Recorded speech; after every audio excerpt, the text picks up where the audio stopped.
Seigneur Jésus, merci pour la présence de ton esprit.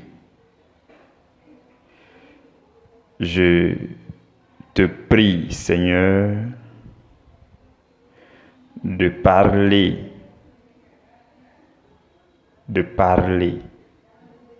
et de te saisir de ma voix pour que le Saint-Esprit communique au cœur qui écoute ce que tu veux leur communiquer. Je prie que, au fur et à mesure que les cœurs qui sont connectés écoutent cette méditation, je prie que ces cœurs soient de plus en plus disposés et que ces cœurs n'entendent que la voix du Saint-Esprit, la voix puissante du Saint-Esprit qui déposera progressivement les révélations profondes et puissantes de la parole de Dieu. Je prie, Roi de gloire, que ces cœurs soient semblables à des terres fertiles où tu veux que tes semences portent beaucoup de fruits, les unes pour 30, les unes pour 60 et les autres pour 100. Seigneur, je te recommande entièrement cette méditation. Au nom de Jésus. Amen. Mardi 28 juillet 2020. Sans amour, la chrétienté n'a point de valeur. Sans amour, la chrétienté n'a point de valeur.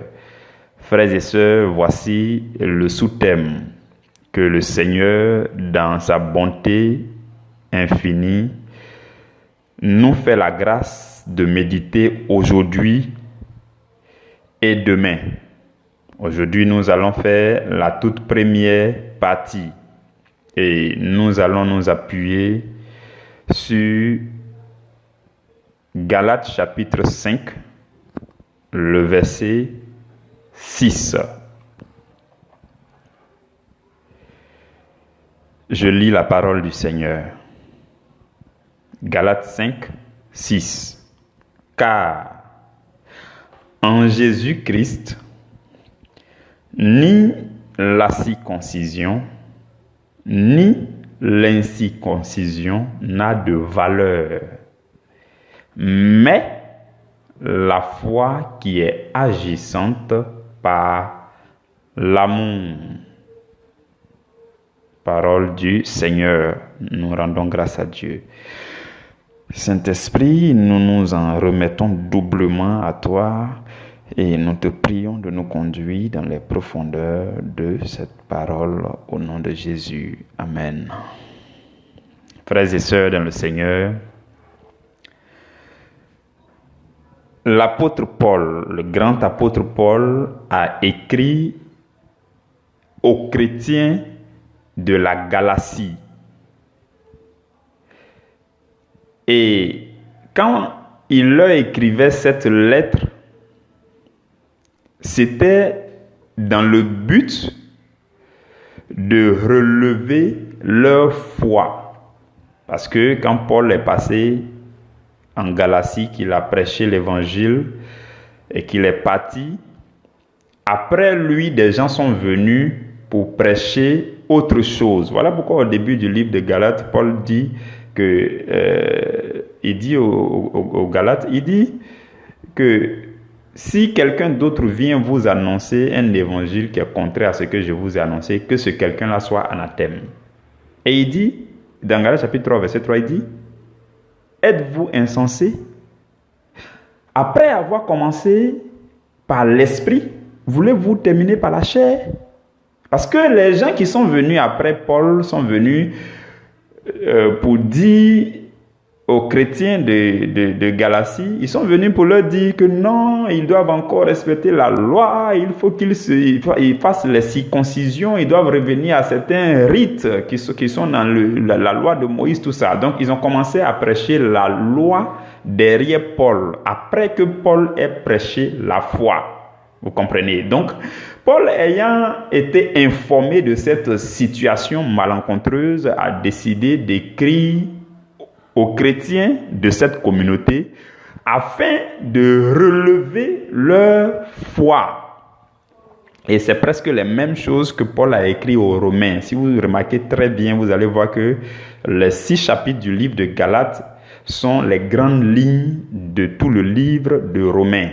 Ça parle de la loi, de la foi, ainsi de suite, de la chair, du péché, des œuvres de la chair, les œuvres du péché. Vous allez remarquer que c'est comme si le livre de Galates était les grandes lignes, les grandes lignes du grand livre de Romains. Donc voici l'objectif dans lequel Paul a écrit à ces chrétiens-là. Parce qu'ils avaient commencé justement à se détourner de la foi pour se repencher vers la loi. Pour commencer à se dire, non, mais si quelqu'un n'est pas circoncis, alors peut-être qu'il n'est pas chrétien. Non, il faut que, beaucoup de choses. Mes frères et mes sœurs, la circoncision, c'est un signe de l'alliance que Dieu a conclue avec Abraham. Dans le livre de Genèse au chapitre 17. Dieu, à chaque fois que Dieu donne une alliance, il y a ce qu'on appelle les signes de l'alliance. Même avec Noé, quand Dieu a établi son alliance avec Noé et sa postérité, Dieu a donné un signe. Quand vous lisez le livre de Genèse, je crois 11 ou 10 ou 11, Genèse 11, 10 ou 11, vous allez voir que après le déluge, Dieu est venu dire à Noé et à ses enfants, il est venu dire non, à compter de maintenant, la pluie ne va plus détruire la terre de cette façon.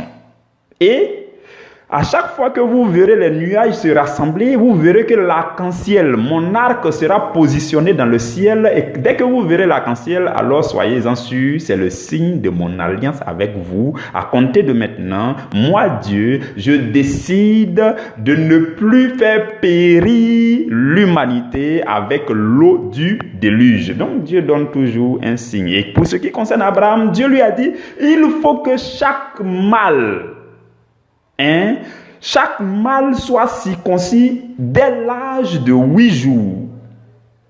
Et c'était l'alliance, le signe de l'alliance pour les Juifs. Donc, voyez-vous, les Juifs pouvaient s'en glorifier parce qu'ils sont circoncis, ils ont le signe de la circoncision, parce que leur père, c'est Abraham, ceci, cela, ils s'en glorifiaient. Donc, Paul, dans ce verset que nous venons de lire, Paul va parler comme parlant d'abord aux gens de l'ancien temps. C'est-à-dire qu'il parle comme s'il parlait à ceux qui sont attachés à la loi, qui sont attachés au signe de l'alliance, qui sont ceux qui sont encore dans les anciennes choses.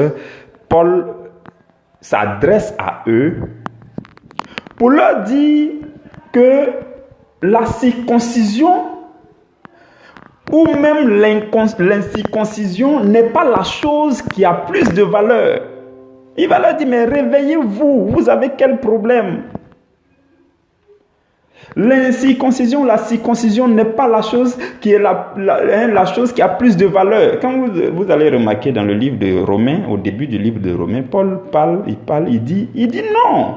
Il dit la véritable circoncision, c'est la circoncision du cœur.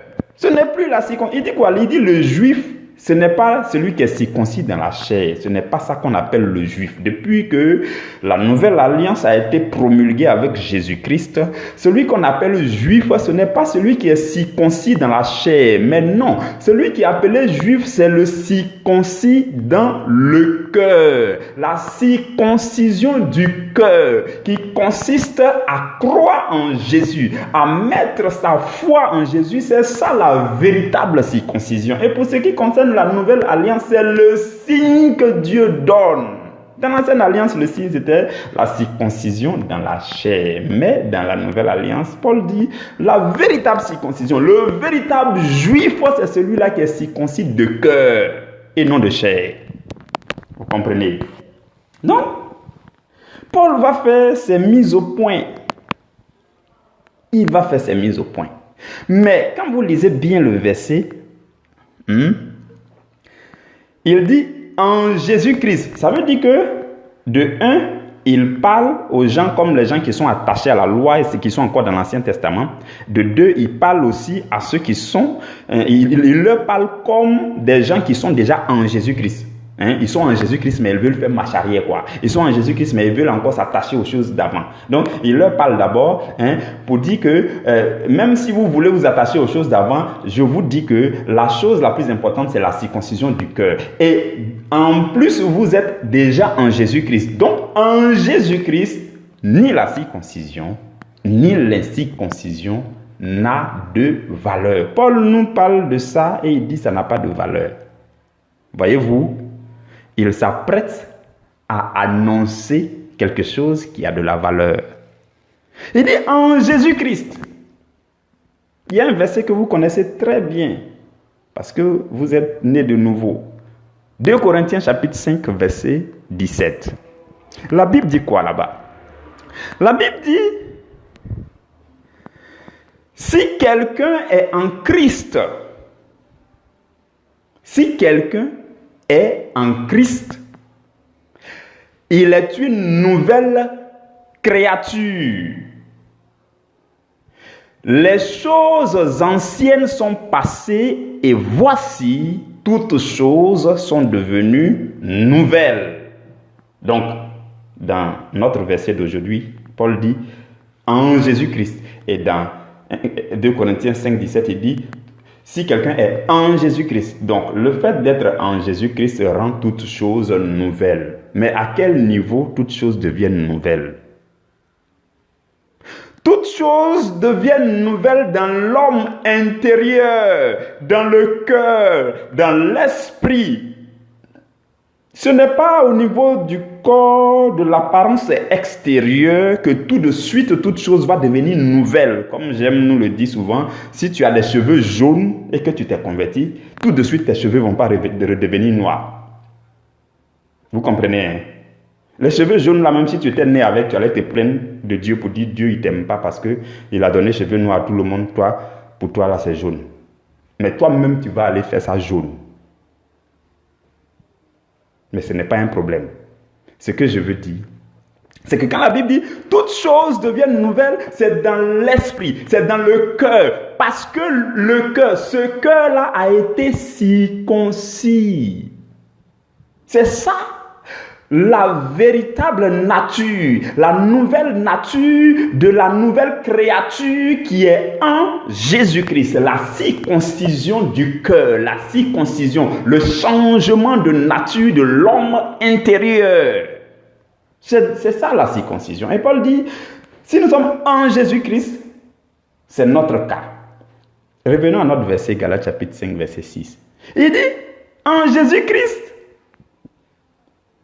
ce n'est pas la circoncision qui a de la valeur, ni l'incirconcision. Ce sont des choses, à la rigueur, on n'a pas besoin d'en parler. Peu importe, c'est facultatif. Parce que la véritable chose, c'est la circoncision du cœur. Maintenant, voyons voir ce que Paul dit par la suite. Il va dire par la suite quelque chose de très important. Paul va donner, je vous ai dit tout à l'heure que quand il parle dans ce verset, c'est comme s'il s'apprête à nous annoncer une ou des choses qui ont de la valeur. Puisqu'il commence par dire qu'il y a des choses, ce n'est pas l'incirconcision, la circoncision qui a de la valeur. Si ce n'est pas ça qui a de la valeur. Et par la suite, il dit mais. Quand il dit mais, ça veut dire que ce qui a plutôt de la valeur, c'est. Vous voyez.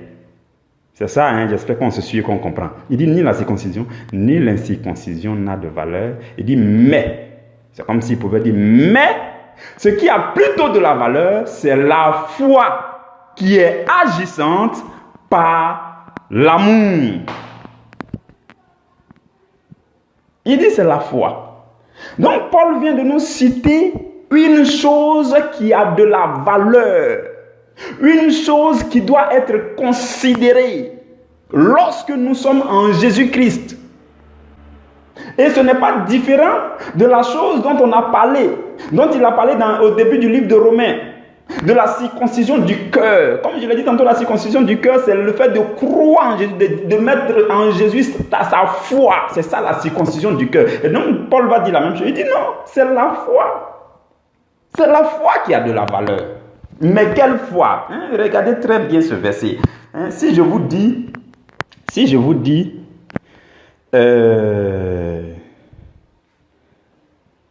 c'est la voiture là qu'il faut prendre. Je vous dis par exemple ça. Il dit c'est la voiture qu'il faut prendre. Vous allez me dire mais quelle voiture?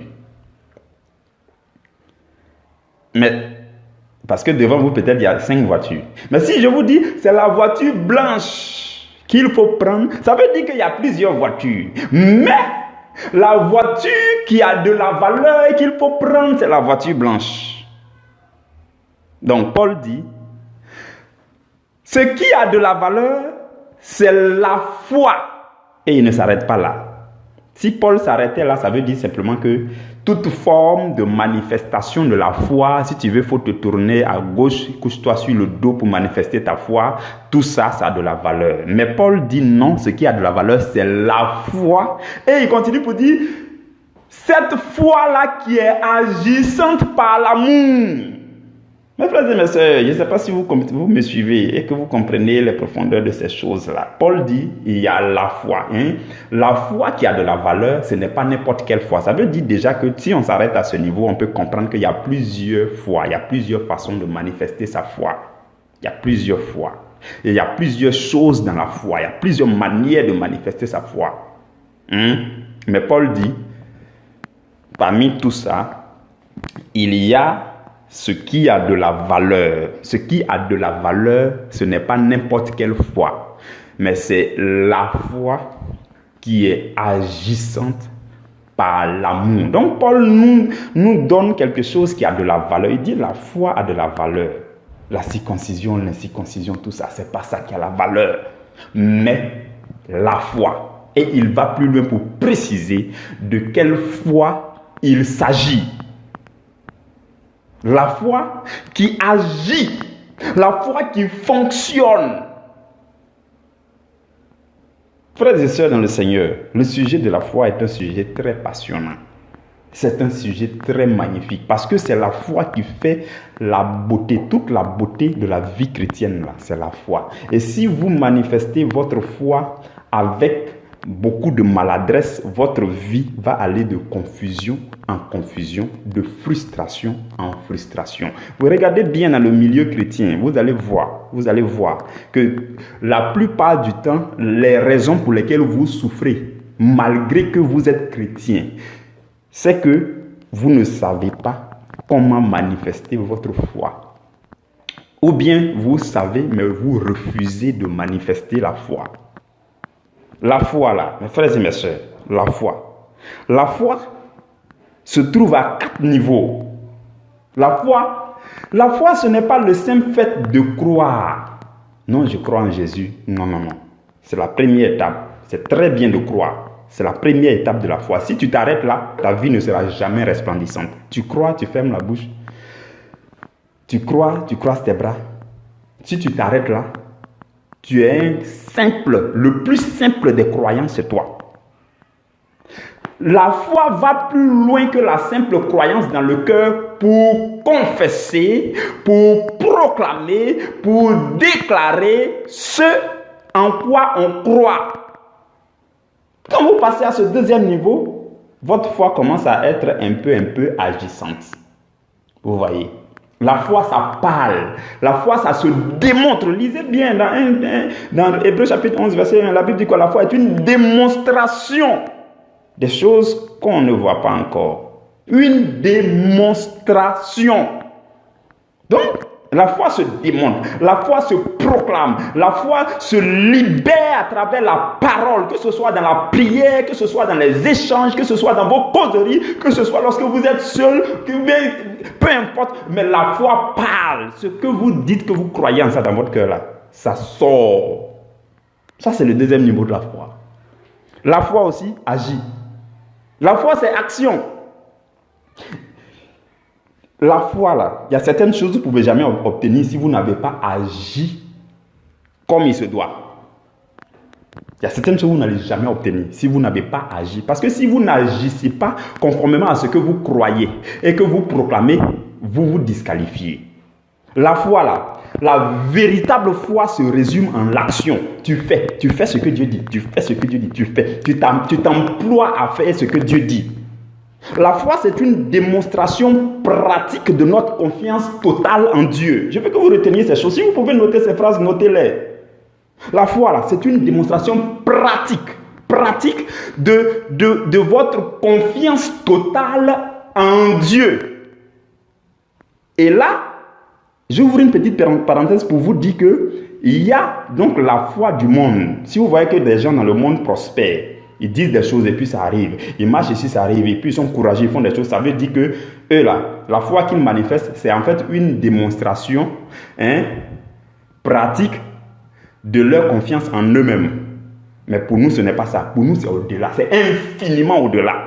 Pour nous, c'est la démonstration pratique de notre confiance totale en Dieu. Donc, pour démontrer de façon pratique ta confiance en Dieu, il faut faire ce que Dieu dit. Tu ne peux pas, par exemple, dire que non, tu crois que Jésus-Christ nous a donné la guérison et que toi, tu ne peux pas tomber malade ou bien que tu as la santé alors que tu traînes avec des boîtes de médicaments. Non, c'est toi toujours, tu es sous traitement. C'est toi toujours, tu as des médicaments. Tu crois beaucoup plus en tes médicaments qu'en Jésus. L'action qu'il te manque à faire pour jouer ta croyance à l'acte là. L'action, c'est de dire je suis guéri, je me lève, je marche comme quelqu'un qui est guéri. Peu importe la douleur que je ressens, je parle à cette douleur, je la chasse. Et aussi longtemps qu'elle sera là, je serai toujours là pour la chasser, cette douleur parce que Jésus a dit. Je crois. La foi en fait, c'est de croire de façon fervente et continuelle en ce que la vérité dit et de ne pas trop traîner avec ce que la réalité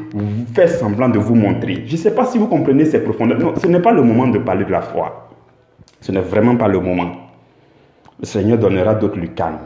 Et vous comprendrez à quel niveau vous êtes en erreur. Vous comprendrez. On parlera de ces choses un autre jour.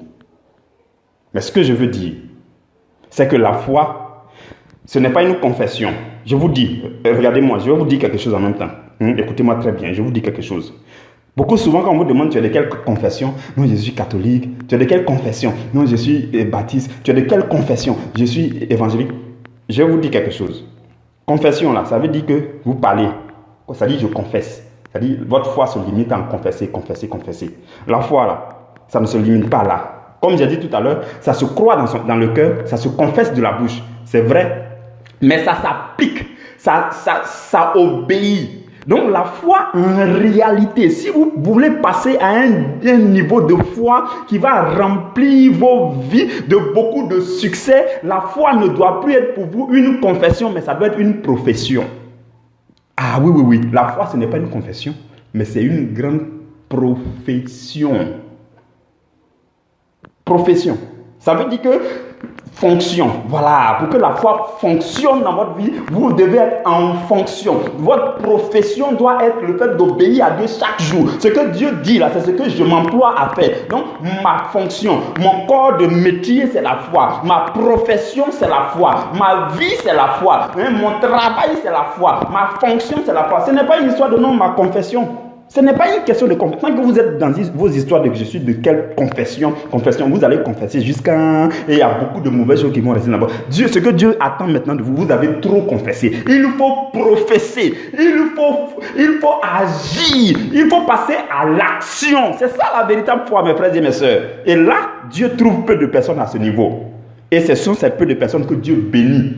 Et Dieu bénit et il bénit. Vous comprenez, la foi c'est une profession, ce n'est pas une confession.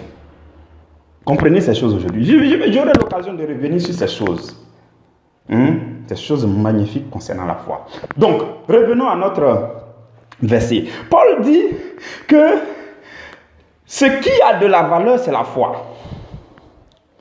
Mais ce n'est pas n'importe quelle foi qui a de la valeur. Il avait dit auparavant que la circoncision du cœur, c'est ça qui est désormais le signe de la nouvelle alliance en Jésus-Christ. La véritable circoncision, c'est la circoncision du cœur. Et c'est cette circoncision du cœur là qui est la foi en Jésus-Christ. Et c'est ce qui a de la valeur. Mais non pas n'importe quelle foi, mais la foi qui se base sur l'amour. La foi qui s'appuie sur l'amour. La foi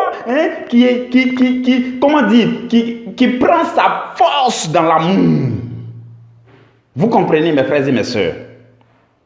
Donc, Paul cite que la foi est la chose qui a de la valeur, mais par la suite, on découvre que, en réalité, la foi est visible. La foi, c'est l'arsenal. Quand vous entrez dans une usine, vous n'allez pas voir le courant électrique. Les électrons, là, sont en train de circuler dans les câbles électriques. Vous n'allez pas les voir. Mais ce que vous voyez, ce sont les installations. Ce sont les machines. Alors que hier, nous avons dit que l'amour, c'est l'électricité qui est là. Vous n'allez pas voir, mais la chose la plus importante et la plus grande, c'est l'amour, mais c'est la foi qui est l'arsenal que vous voyez. Et Paul dit que la foi est la chose qui a de la valeur. Il n'y a pas de souci, mais il continue pour nous dire que la foi a de la valeur si et seulement si cette foi s'appuie sur l'amour.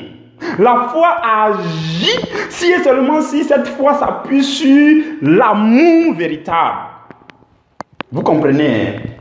Donc Paul nous présente une chose qui est très importante et il continue pour nous dire qu'il y a une autre chose qui est importante et discrète et qui est cachée, qui est beaucoup plus importante que ce dont il a parlé, c'est-à-dire la foi. Vous comprenez ces choses, mes frères et mes sœurs? Aujourd'hui, maintenant, je veux nous dire que, voyez-vous, en son temps, Paul parlait aux gens et puis il leur disait non, ce n'est pas la circoncision, les signes là qui sont les choses les plus importantes, tout ça, laissez tomber. Ce que je veux nous dire aussi, c'est que Paul nous parle à nous, les gens de maintenant. Parce que bien que nous sachions que le seul signe, le véritable signe, la chose qui a plus de valeur, c'est la circoncision du cœur, la foi dans le cœur en Jésus-Christ. Nous savons que c'est ça qui est le vrai signe de notre alliance. C'est ça, nous savons. Comme la circoncision dans la chair pour l'alliance avec Abraham, là. Avec Jésus-Christ, c'est la circoncision dans le cœur. Ou alors la foi en Jésus-Christ, c'est ça qui est nous, notre signe. Mais nous remarquons qu'aujourd'hui, de plus en plus dans nos communautés et autres, il y a plein de signes que les gens utilisent pour montrer qu'ils sont chrétiens. Normalement, pour montrer que vous êtes chrétien, vous devez juste montrer votre foi. Ça suffit. Si on vous demandait, les Juifs, quand on dit, mais c'est quoi votre signe de l'alliance avec Abraham, ils disent, c'est notre circoncision dans la chair. Normalement, toi aussi, dans le chrétien, quand on veut savoir, c'est quoi ton signe de l'alliance avec Jésus, tu dis, c'est ma foi. Et tu exprimes la foi, tu agis selon la foi, tu vis dans la foi, tu professes la foi. C'est le signe qu'on devait présenter. Mais malheureusement, aujourd'hui, il y a beaucoup de signes sur lesquels on s'appuie pour montrer aux gens qu'on est chrétien. Et on a laissé la foi de côté. On a laissé la circoncision du cœur de côté. Ce n'est pas la grosse croix que tu mets sur ton cou pour sortir là qui est le signe de l'alliance avec Jésus. Je suis venu te dire que le véritable signe de ton alliance avec Jésus, c'est la circoncision de ton cœur. C'est la véritable foi qui s'appuie sur l'amour. Ce n'est pas la grosse croix. La grosse croix que tu portes là, c'est très bon, c'est très beau. Il n'y a pas de souci. Continue de porter, mais je te dis que ce n'est pas ce qui a de la valeur. Ce qui a de la valeur, c'est la circoncision du cœur. Il y en a, ils se sentent tout simplement chrétiens parce qu'ils ont porté le pagne catholique. Ils se sont très bien habillés ce dimanche. Alors, ils se sentent chrétiens. Non, mon frère, ma soeur, ce qui va faire que tu dois te sentir chrétien, c'est lorsque ta foi est visible et agissante sur la base de l'amour. Ah oui. Ce n'est pas ta dîme ou bien ton offrande qui fait que tu es chrétienne ou bien tu dois te sentir chrétienne. Non. Je te dis en même temps. Si c'est ce qui faisait que tu pensais que non, je suis chrétienne parce que non, j'ai donné une grosse offrande, tout ça c'est bon, tu peux continuer. Le berger Makaï ne t'a pas dit il ne faut pas continuer, il faut continuer, c'est très bon. Mais la chose qui a plus plus de valeur, c'est la circoncision de ton cœur. C'est la foi en Jésus-Christ, non pas n'importe quelle foi, mais cette foi-là qui agit sur la base de l'amour. Oui, aujourd'hui, il y a beaucoup de signes. Ou bien, tu es dans la chorale, c'est l'uniforme là. Ça dit que chaque dimanche, vous portez l'uniforme. Ou bien, tu es dans l'accueil, c'est quand vous portez l'uniforme là. Et puis, quand tu marches devant les gens pour aller faire l'accueil et l'organisation, c'est là que tu te sens chrétienne. Je te dis aujourd'hui, c'est pas ça qui fait de toi. C'est pas ça le signe de ton alliance dans le Seigneur Jésus. Non, le signe de l'alliance avec le Seigneur Jésus, c'est ta foi en Jésus. Une foi visible, une foi qui parle, une foi qui agit. Une foi visible. Vous comprenez, hein? Vous comprenez? Si je veux prêcher sur les choses palpables de la foi, il y a des choses que vous allez abandonner. Tout de suite même, si vous allez abandonner. Et puis vous allez voir que je suis bizarre. Mais c'est ça. Ce n'est pas le moment de parler de la foi. Le signe, ce n'est pas ce en quoi tu te glorifies. Les Juifs se glorifiaient de la circoncision. Non, je suis circoncis. Non, nous avons la loi de Moïse. Ceci, cela. De la même façon aujourd'hui, là, les chrétiens aiment se montrer beaucoup de signes. Et c'est là qu'ils se sentent chrétiens, quoi.